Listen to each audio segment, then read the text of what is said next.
आणि या घडीच्या सगळ्यात महत्त्वाच्या घडामोडी या बुलेटिन मध्ये आपण बघणार आहोत। केंद्र सरकारने राम जन्मभूमी बाबरी मस्जिद वादाप्रकरणी सुप्रीम कोर्टात अर्ज दाखल केलेला आहे।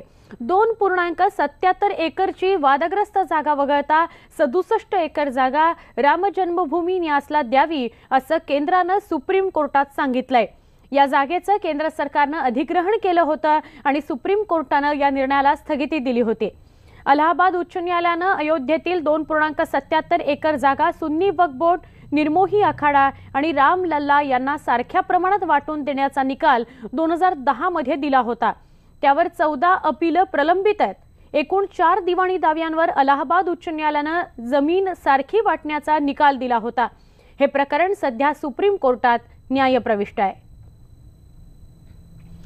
आमचे प्रतिनिधी प्रशांत लीला रामदास यांच्याकडून आपण अधिक माहिती घेणार आहोत। प्रशांत, आता राम मंदिराच्या आणि बाबरी मस्जिदच्या जागे संदर्भातला जो वाद आहे त्याच्या चर्चा सातत्याने जडू लागलेल्या आहेत। आत्ताची ही काय ताजी माहिती आहे? बरोबर आहे सुवर्णा, ज्या पद्धतीने माहिती पुढे आलेली आहे, खास करून केंद्र सरकारने जे प्रतिज्ञापत्र सुप्रीम कोर्टात सादर केलेलं आहे त्यात स्पष्ट म्हटलं आहे की 67 एकर जागा जी आहे त्यावरती कुठलाही वाद नाही। जो वाद आहे तो फक्त 0.3 एकरचा जो जागा आहे त्याच्यावरच वाद आहे। या संदर्भात प्रतिज्ञापत्र त्यांनी सादर केलेलं आहे आणि त्यांनी स्पष्ट म्हटलं आहे की यावरती जो जी याचिका सुरू आहे याचिकेवर निर्णय घ्यायचा तर या संदर्भात लवकरात लवकर ज्या पद्धतीने वाद सुरू आहे, कारण की आपल्याला माहित असेल की सरन्यायाधीश जे आहेत त्यांनी एक नवीन पुन्हा खंडपीठ स्थापन केलं होतं। ती 29 त्याची सुनावणी होणार होती, पण महत्त्वाचं म्हणजे एक न्यायाधीश आज सुट्टीवर असल्यामुळे ती सुनावणी टळली होती।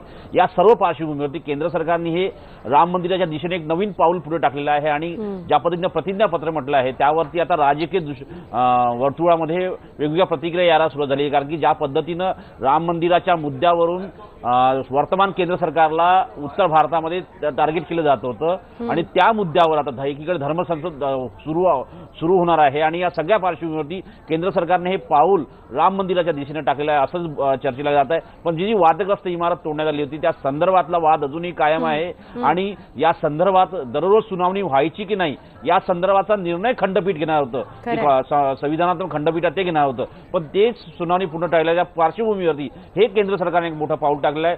होऊ शकतं आगामी लोकसभा निवडणुकीच्या पार्श्वभूमीवरती हे पाऊल केंद्र सरकारने टाकलं असेल, कारण की त्यांना भीती वाटते की आपल्या हातचा जो मतदार आहे तो जाऊ नये म्हणून। खरे खरे प्रशांत, धन्यवाद आपण सविस्तर याविषयी माहिती दिल्याबद्दल।